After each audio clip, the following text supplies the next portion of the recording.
بسم الله الرحمن الرحیم. الحمد لله رب العالمین و صلی الله علی سیدنا محمد و آله الطاهرین. صلی الله علیک یا ابا عبدالله. سلام مردم، سلام زائران اربعینی امام حسین جان علیه السلام. سلام نگم جاماندگان، بگم زائران از راه دور امام حسین علیه السلام که آیت الله جوادی آملی حفظه الله فرمودن اینایی که نرفتن اربعین کربلا بهشون نگین جامانده، کلمه مناسبی نیست. اونا هم ظاهر امام حسین بودن، چون دلشون پیش امام حسین و کربلا بوده، حتما اونا هم ظاهر از راه دور امام حسین بودن. زیارت‌های همتون قبول باشه. خوش اومدید به این نوبت از مجموعه برنامه یاد خدا. با افتخار پیش روی شما هستیم. امیدوارم وقت داشته باشید تا پایان ما رو تماشا بکنید. بفرمایید. السلام عليك يا وارث آدم صفوة الله. السلام عليك يا وارث نوح نبي الله. السلام عليك يا وارث إبراهيم خليل الله. السلام عليك يا وارث موسى كليم الله. السلام عليك يا وارث عيسى روح الله. السلام عليك يا وارث محمد حبيب الله. با افتخار از امشب کارشناس و متخصص و بلد راه ما استاد عزیزم آقای دکتر رمزی اوحدی هستند که قدم به چشم من گذاشتن. با اجازه شما بهشون سلام و خیر مقدم عرض بکنم. آقا سلام، خیلی خیلی خوش آمدید. خیلی متشکرم. هم خدمت جناب عالی، همکارانتون و بینندگان محترم سلام و ارادت خودم رو تقدیم میکنم. زنده باشید. و برای شما و همه آرزوی سلامتی و سروری دو سرا رو میطلبم. مخلص. خیلی وقت بود شما رو زیارت نکرده بودم. خیلی خوشحال شدم شما رو دیدم. طاعاتتون قبول باشه، عزاداریاتون قبول باشه. خیلی سپاسگزارم. سلامت باشین. و اینکه خوشحالیم که میتونیم از زبان شما هم بشنویم و از یه دریچه جدیدی به عاشورا و کربلا نگاه بکنیم. منتها قبل از اون یه خاطره خیلی قشنگ، قبل از که برنامه ما شروع بشه، ضبطش شروع بشه، استاد اوحدی خاطره قشنگ تعریف کردن از اینجا که ما الان هستیم، مکان خیلی نورانی و معنوی امامزاده سید علی در قم که عرض کردم با 3 واسطه به حضرت ابوالفضل عباس علیه السلام میرسن. به نظرم محروم نکنیم مردم رو از شنیدن اون خاطره قشنگ. اگه اشکال نداره تعریف کنید برامون. اولین باری که شما آمدین اینجا زیارت و نصف شب و بله، حدود 23-4 سال پیش بود. من داشتم مطالعه می‌کردم، ساعت 2-3 بعد شب بود. آره. زندگی از ابوالفضل صلوات الله علیه هم داشتم می‌خوندم. بعد دیدم که تو پاورقی نوشته بود که تو قم نوه ایشون هست و آدرس هم داده بود که مثلا فلان مکان. ما هم همون ساعت 2-3 بعد شب گفتیم ما تا الان نمیدونستیم نوه حضرت ابوالفضل صلوات الله علیه قم هستش، با اینکه خودتون هم سالا قم بودید. بله، خب ما تهران بودیم، تازه اومده بود. تازه اومده. بله، من نمیدونستم. بعد همون موقع من یه دوچرخه‌ای داشتم، سوار دوچرخه شدم، ساعت 2:30-3 بعد شب اومدم اینجا پابوس ایشون. آخه فردا صبح از سر شوق و اینکه بالاخره نوه حضرت ابوالفضل صلوات الله علیه در قم هستن، خدمت حضرت آیت الله حائری طبسی که مرحوم شدن رسیدم. ایشون امام جمعه طبس بودن، منتها قم درس و بحث داشتن دیگه، این اواخر اینجا درس داشتن رحمت الله علیه. بله. بعد من به ایشون عرض کردم آقا میدونید یه همچین خلاصه قطعه نورانی اینجا هست؟ به من گفت آقا شما تازه متوجه شدید؟ گفتم آقا من دیشب متوجه شدم. خب همون دیشبم رفتم پابوس. بعد ایشون گفتن آقا من یه مدت طولانی است قم هستم، 7-8 مرتبه تو این مدت سالهایی که در قم بودم زیارت ایشون که اومدم دیدم مسیحی‌ها از تهران اومدن تو حیات این امامزاده. خب چادر زدن برای اینکه حاجتشون رو بگیرن. 1 روز 2 روز اینجا موندن، حاجتشون رو گرفتن و رفتن. الله اکبر. و من خودم دیدم. الله. این خاطره رو ایشون برای من نقل کرد. عجیبه. بله. خیلی خوب. این که بالاخره فرزند حضرت عباس هستن باب الحوائج من یه بارم یکی دوباری عرض کردم مثل جدشونم کریم و بنده نواز و دست و دلباز و شب تاسوعا دیدیم دیگه امسالم که چه میکنن مسیحی ها، کلیمی ها، ارمنی ها برای حضرت عباس. حالا از این قاعده مستثنا نیست، شنیدن فرزندشون اینجا هست میان اینجا که حاجت بگیرن. حتما تشریف بیارید اینجا، خیلی مکان نورانی و قشنگ و با صفاییه. انشالله که حاجت روا و دست پرم برگردین از این مکان خیلی نورانی و مقدس. خب خیلی خوب شد. یه نکته رو میخوام عرض بکنم، اونم اینه که تا به حال تو سالهای که برنامه‌های مختلف توی تلویزیون پخش شده درباره عاشورا و کربلا و قیام امام حسین و این روزها هم شما توی تلویزیون دیدین از ابتدای محرم تا به الان، عمدتاً نگاه به در واقع روضه ها و فجایعی که هستش که اونجا رقم زده شده. البته تشریح میکنن خطبا آموزه های در واقع معنوی این قیام رو، اهداف قیام امام حسین رو که هدف چی بوده و اینها، اما از حوزه و در واقع از زاویه مسائل تربیتی نمیگم اصلا، ولی خیلی کمتر نگاه شده به قیام امام حسین از اون موقع که از مدینه شروع کردن تا عاشورا شکل گرفت. ما از امشب به توفیق الهی خدمت استاد احدی هستیم که از این دریچه به قیام امام حسین به عاشورا نگاه بکنیم، از هر جایی که صلاح دونستن استاد شروع بکنن و ما استفاده بکنیم و فیض ببریم. خیلی متشکرم. به محضر مبارکتون عرض کنم جناب آقای قوامی، زوایای متعدد نورانی داره قیام امام حسین علیه السلام. یه جنبه‌هایش جنبه‌های اطلاعاتیه، یه جنبه‌هاش جنبه‌های دفاعی نظامیه، یه سری از جنبه‌هاش جنبه‌های سیاسی اجتماعیه، یه جنبه‌هاش تاریخیه، یه بخشایش تاریخ قیام امام حسین و انطباق اون با قرآنه، یه جنبه‌های جدیش مباحث عرفانیشه. این زاویه‌ای که امروز ما می‌خوایم با هم صحبت بکنیم بحث تربیت و روش‌های روانشناسی تربیتی و اون لطایف تربیتی امام حسین علیه السلام در جریان کربلاست. خیلی مبحث وسیعه. من مطالب این نکاتی که دارم خدمتتون عرض میکنم و همه هم نوشتم و قرارم هست حالا انشالله کتاب بشه انشالله. اما حالا خدمتتون عرض کنم که ما بر اساس آیات قرآن و احادیث اهل بیت 12-13 تا تیتر تربیتی داریم.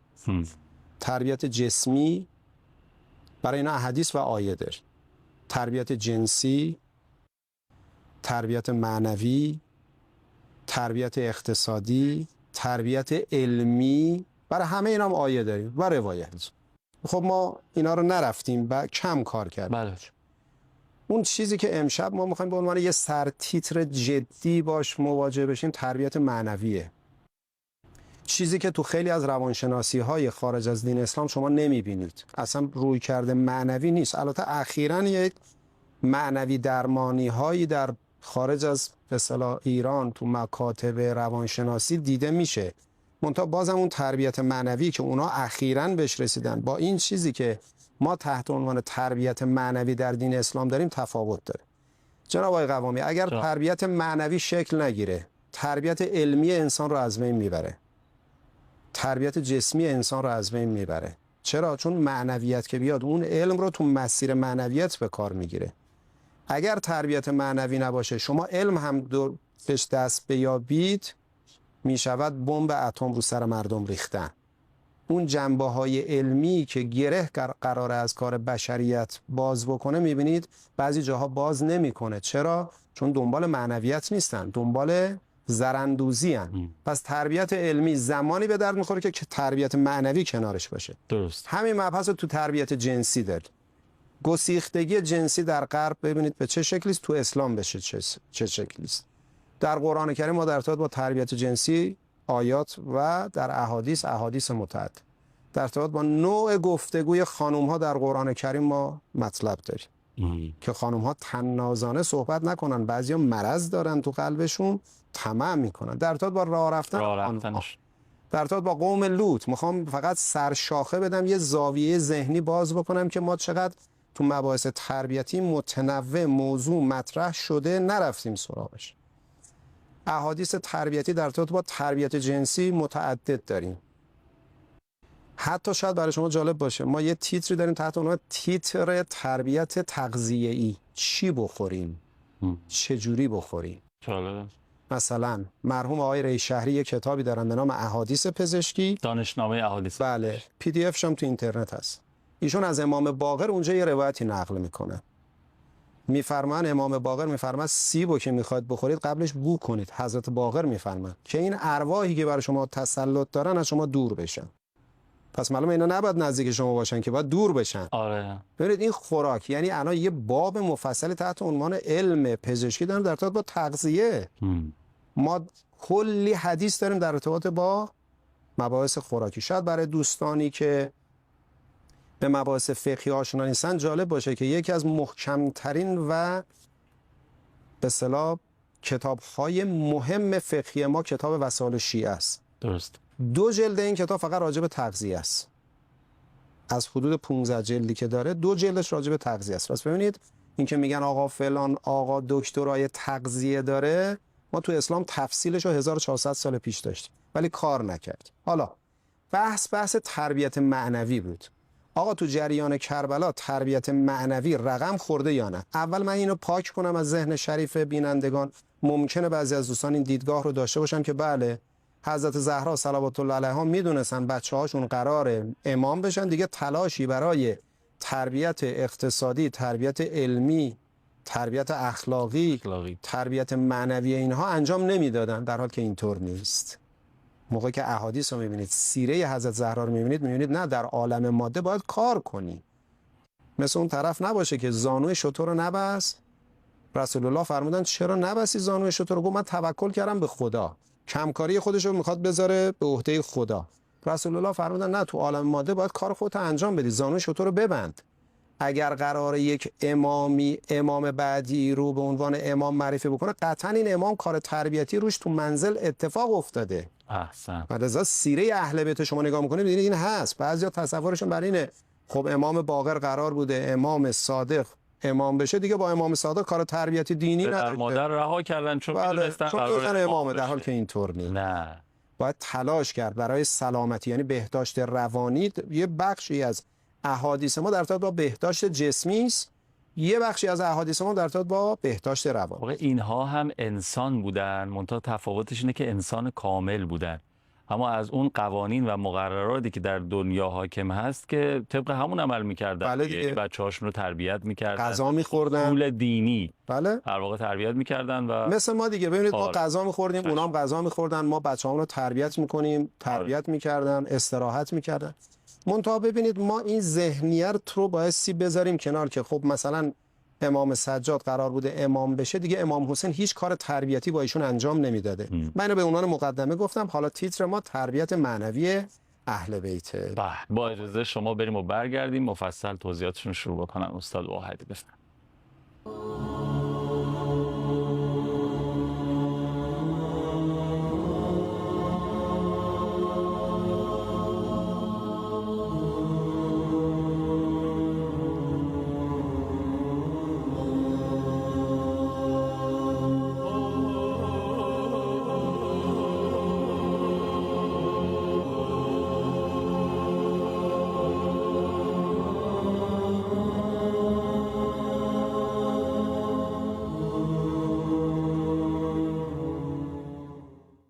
خیلی خیلی ممنونم که دارین دل میدین به برنامه خودتون.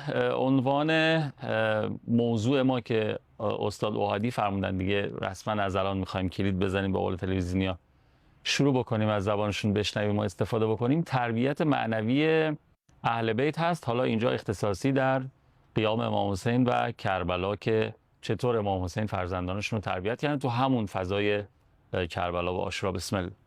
عرض کنم جناب آقای قوامی، امام سجاد علیه السلام میفرمایند که عصر عاشورا پدرم وارد خیمه شد و در حالی که نفس میکشید از لای زره پدرم خون میزد بیرون. این صحنه میگه از پدرم پرسیدم پدر کسی مونده؟ گفت همه شهید شدن فقط من موندم و تو. اومدم یه چیزی بهت بگم و برم. گفتم بگید پدرم. گفت یه دعایی میخوام بهت یاد بدم. توی صحنه سخت خشن نظامی که بی‌عاطفگی درش هست، حضرت مراقبت داره یه دعایی رو به فرزندش یاد بده. تو این صحنه که امام سجاد میگن بابام که نفس میکشید از لای زرهشون خون میپاشید بیرون، معلومه زخمی بوده مولا. و معلومه این چیزی که میخوان بگن چقدر مهمه. چقدر مهمه. این تو اون تیتر معنوی فرزندان میره. یعنی پدر و مادرها وقتی این صحنه رو میبینن باعث یاد بگیرن که آقا ما نسبت به تربیت معنوی فرزندانمون مسئولیت داریم. حتی تو این وضعیت، حتی تو این وضعیت بغرنج امام حسین تشنه است، یارانش رو شهید کردن، غم و غصه رو دلشه، میدونه چه بلایی به سر زن و بچهش میخوان در بیارن. با همه اینا زخمی اومده یه نکته نابی به فرزندش بگه. فرمودن که پسرم این دعا رو میخوام بهت یاد بدم، این دعا رو مادرم به من یاد داده و به حق یاسین و القرآن الحکیم، به حق طاها و القرآن المجید. این دعا جناب آقای قوامی 7 فقره کوتاهه. بعد امام حسین علیه السلام اینو به امام سجاد یاد دادن. بعد امام سجاد میگه چند لحظه بعدش دیدم آسمان کربلا تیره و تار شد. ببینید جناب آقای قوامی، ما نسبت به تربیت معنوی فرزندانمون مسئولیت داریم. لذا شما نگاه میکنید تو این شرایط امام حسین میاد به امام سجاد این دعا رو یاد میده. بعد امام سجاد یک زاویه‌ای، یه رکن رفتاری در زندگیشون نگاه میکنید تحت عنوان صحیفه سجادیه. همین داشتم فهم کردم، انگار از همونجا نشأت گرفت. این یعنی که سلاح امام سجاد یه جورایی شد دعا و نیایش و در واقع اون معارف از طریق دعا انتقال دادن، از اینجا انگار آب میخوره. و جالب اینه که میگه مادرم فاطمه اینو به من یاد داده. یعنی اون خانم بزرگوارم مراقبت بر تربیت معنوی داره. این که ما بچه‌مون رو هیئت ببریم منتها شیرین ببریم، طولانی نبریم، به موقع ببریم، تلخش نکنیم، پیاده روی 40 ببریم، تو جمعای مذهبی قرارش بدیم، شراکتش بدیم. اینا جزو تربیت‌های معنوی محسوب میشه. تو نماز جماعت ببریم، تو اعتکاف ببریم، زیارت امام رضا ببریم، هزینه بکنیم. اینا جزو رفتارهای تربیتی است که امام حسین اسوه ماست. مولا علی فرمودن امام حسین اسوه ماست. خب ما از این اسوه باید چی یاد بگیریم؟ یه تیتر مهم جریان کربلا همین تربیت معنوی است. لذا شما نگاه میکنید ببینید که حضرت سید الشهدا شب عاشورا مهلت میگیره، دوباره داره تیتر معنوی رو به ما نشون میده. میگه من دوست دارم امشب نماز و قرآن و استغفار و دعا. خب این آقای بزرگوار اینو از کجا یاد گرفته؟ جناب آقای قوامی، ما در تربیت قرآنی به صورت کلانش 2 تا تیتر داریم. یه تربیت دیداری، یه تربیت شنیداری. هر جفتش هم کلی آیه داره. آیه 260 سوره بقره رو نگاه بکنید. خداوند متعال به حضرت ابراهیم که سوال میکنه مردار چجوری زنده میکنید، جواب کلامی و فلسفی و استدلالی نمیده، تصویری نشون میده. میگه 4 تا پرنده رو بگیر که ادامه داستان همه میتونه. تربیت دیداری اثرش خیلی شدیدتر از تربیت زبانی و شنیداریه. چرا؟ چون تو آیه 260 حضرت ابراهیم به خداوند میگه من ببینم چجوری مردار رو زنده میکنی، لیطمئن قلبی، یعنی رسوخ میکنه تو اضلاع و ابعاد و عمق وجود شما. حضرت زهرا یکی از رفتارهای تربیتیش ارائه مباحث تربیتی به شکل دیداری بوده، نه به شکل کلامی. ما بیشتر تو خونه هامون تربیت کلامی داریم. بله. دائما به رگبار میبندیم، بکن نکن، بشین پاشو، نرو بیا. نشد. امام صادق میفرماد به غیر السنتکم. همینطوره. یعنی باید عملت نشون بده، مردم رو دعوت کن. امام صادق داره به عنوان یه تیتر تربیتی، این جزء احادیث تربیتی ماست. کونوا دعاة الناس به غیر السنت. حضرت زهرا مادر امام حسین و امام حسن میگه شبای جمعه گزارش داده دیگه. امام حسن میفرمایند که مادر ما تا صبح شبای جمعه دعا میکرد، به همسایه دعا میکرد. گفتیم مادر چرا اول همسایه؟ حضرت فرمودن اجار ثم دار. چقدر این تیتر روانشناسانه است. یعنی اینکه باید دیگران هم دید، همسرت هم ببین، همسایت هم ببین، برای اونام دعا بکن، برای اونام دستگیری داشته باش. خانومت تو خونه کار کرده، ببین اون زحماتشو، ببینید چه وسعت دیدید با این کلمه اجار سمتدار. حضرت زهرا عملاً داره به بچه‌هاش عبادت خودشو نشون میده. لیالی قدر بیدار نگه میداشت بچه‌هاش. اینا همه تو تیتر تربیت معنویه. لذا جریان کربلا رو شما هر فرازش رو که نگاه میکنید، نماز ظهر عاشوراش، نماز اول وقتشون و بقیه جنبه ها رو که شما نگاه میکنید تو این تیتر تفسیر میشه. من حالا همه اون نشانه های تربیت دینی رو بر نمی شمارم، ولی دوستانی که تو جریان تاریخ کربلا حتما غور کردن، اطلاعاتشون قطعا از بنده بیشتره، خواهشم اینه که یه بار با این زاویه ذهنی تربیت دینی که یکی از تیترهای جدی پرآیه آیات قرآن کریم هست به ماوقع کربلا نگاه کنن. اون موقع وظایفشون رو پدر و مادر باشون آشنا میشن که آقا ما نسبت به بچه‌هامون یه وظیفه داریم، تحت عنوان فرزندمون باید تربیت دینیش رو به عهده بگیریم، ما باید تو این زمینه تلاش کنیم، هزینه بکنیم. خب حالا فرزند من اسمش حسینه، با دعاهای امام حسین یه دونه خط نستعلیق بنویسه بزنه تو اتاقش. مگر پسر شما اسمش علی نیست؟ 3 تا تربیت بهداشت جسمی از امام علی رو به فرزندتون یاد بدید، گره بزن. این میشه تربیت معنوی. الان یه آقای اسمش مثلا میگم رضاه، آقا 5 تا حدیث تربیتی از امام رضا بگو، نمیدونه. آقا 3 تا دعا از امام رضا علیه السلام رو تو قنوت نمازات بخون، نمیدونه. خب ببینید بحث تربیت معنوی رو ما باید تو جامعه و تو محیط خونمون اینو گسترش بدیم، جاسازی ذهنی بکنیم به شکل‌های مختلف. پسرم تو که اسمت حسینه، این دعای امام حسین روز عاشورا بوده، این یه خط رو حفظ کن تو قنوت نمازت بخون. اینم من میدم یه استاد خطی بنویسه یا خودت بنویس با خودکار، دورش رو قشنگ نقاشی بکن، بده خواهرت که نقاشیش خوبه بنویس تو اتاقت نصب کن. تصویر بدیم. چرا؟ چون حضرت زهرا تصویر داد با عبادتش. اون تصویر انعکاسش این شد که امام حسین علیه السلام 25 مرتبه پیاده رفت کعبه، زیارت کعبه. امام حسن 25 بار پیاده رفت کعبه، زیارت خانه خدا. ببینید ائمه ما برای فرزندانشون و برنامه‌های تربیتی رفتار و گفتار داشتن. درست. اینا باید استحصال بشه و ما تو محیط خانوادگیمون اینها رو چکار کنیم؟ اجرا بکنیم تا اون تربیت معنوی شکل بگیره. چون ما فقط مسئول این نیستیم که فرزندمون رو خوراک و پوشاکشون رو تهیه بکنیم، مسئول این بخش هستیم. مسئول این بخش هستیم که مراقبت‌های جسمی انجام بدیم، تحت عنوان تربیت جسمی ورزش بکنن، چه خوراکی بخورن، مواظب باشیم مریض نشن.